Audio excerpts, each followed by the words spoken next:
Hi, so one of your cohort brought me a very good question about the thermal analysis study that we're doing, or the envelope study we're doing this week in class.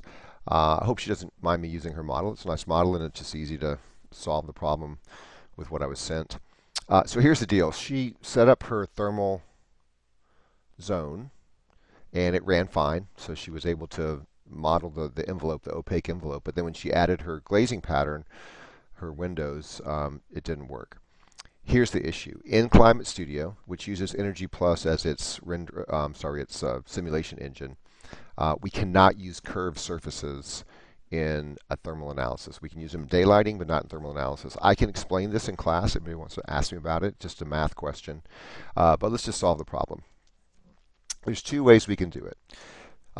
In daylighting, it's important that we get the actual pattern of glazing, and that we can understand shading inside and where there's glare. In a thermal study, especially at this level, we really just need to understand how much glass there is per facade. Each facade is going to have a different amount of sun coming through it, so it'll have a different effect on the thermal performance. But so we could just aggregate this into a single piece of glazing that's the right amount on this. This is the south side of the building, for example. So I can just, and we can input that into the simulation. So I can show you. So if I select all of the glass on the glazing layer and get its area command in Rhino, it's 17 square feet. We know that our cube is 8 by 8, so if yours is 8 by 4, then you would use 32. 8 by 8 is 64, right? So if I divide 17 by 64, I get 26%. So that means that my WWR on the south, window to wall ratio, is 26%. So if in my zone, I select that WWR, I don't want to be uniform. That would be all four exterior facades would have the same amount of glazing. I want to be directional. I can just come in and put 26%, 0.26, window to wall ratio, and now I have that amount of glass. I can run the simulation. It's running. And get an output. Now, this is a pretty severe, the glazing is having almost no effect. I think it's because I don't have any insulation right now in my envelope. So I could go change that, but I'm not going to do it right now. The point is, well, actually, maybe I should do that. Let's just go to reinforce. So I'm going to change my, right now I just have particle board, thin particle boards, almost no resistance to heat flow. So if I come in and change to my insulated roof and my insulated walls,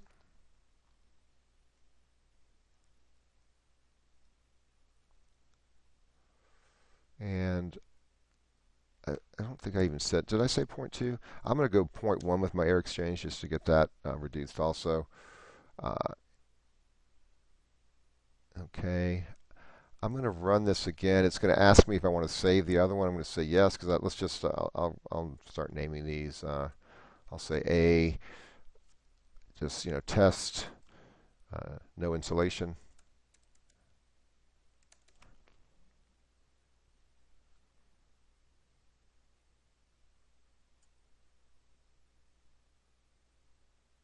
Right, so we have a pretty big difference. This is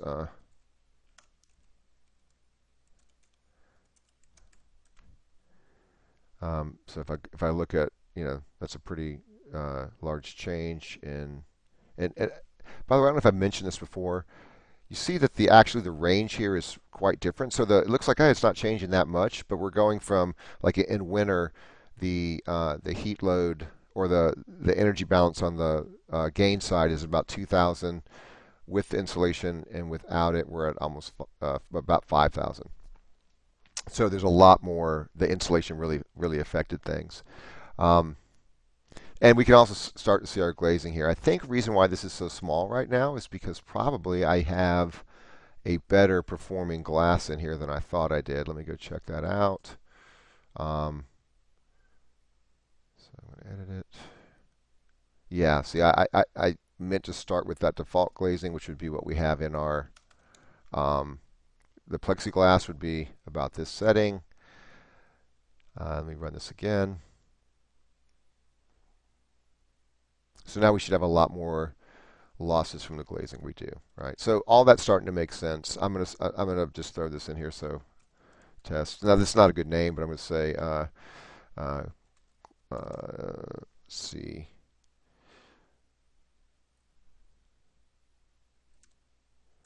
U value point or 1. So I'll just remember that or I could actually put glazing default.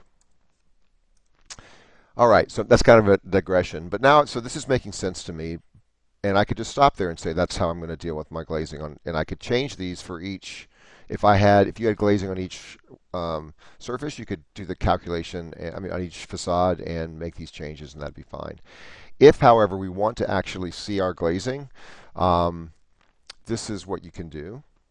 So we need to change any curves to straight lines. So I started doing it here. So let me turn this off. So all I did was just I came in and drew curves on top of the, or yeah, well, they are curves, but they're not. They're curves made up of straight line segments. And I replaced those with, or I used those for my glazing. And let me just show, in case you guys haven't done this before. I'm sure you have, but so the easiest way I found to do that is if I go to my C-planes and set them, I have to pick an extrusion surface. Now that my surface is on, my C-plane is on the surface of this cube, and so I can turn on my glass, and I'll just do a really simple one. I can approximate this.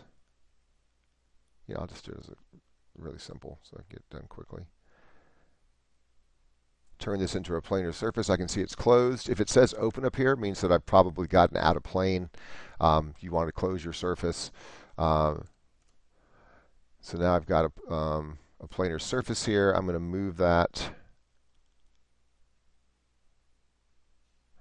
to my glazing layer.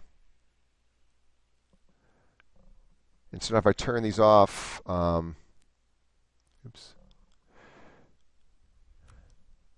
So I'm going to add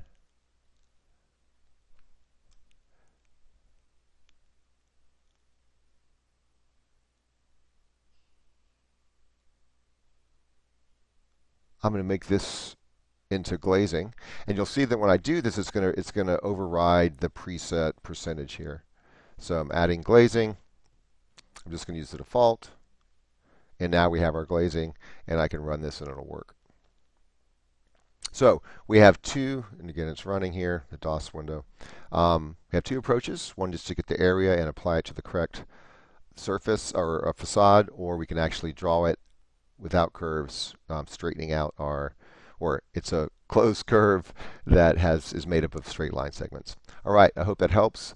Always, always, always ask me questions like this because I need to know. I think that a lot of people would have had this problem, so thank you for bringing it to my attention.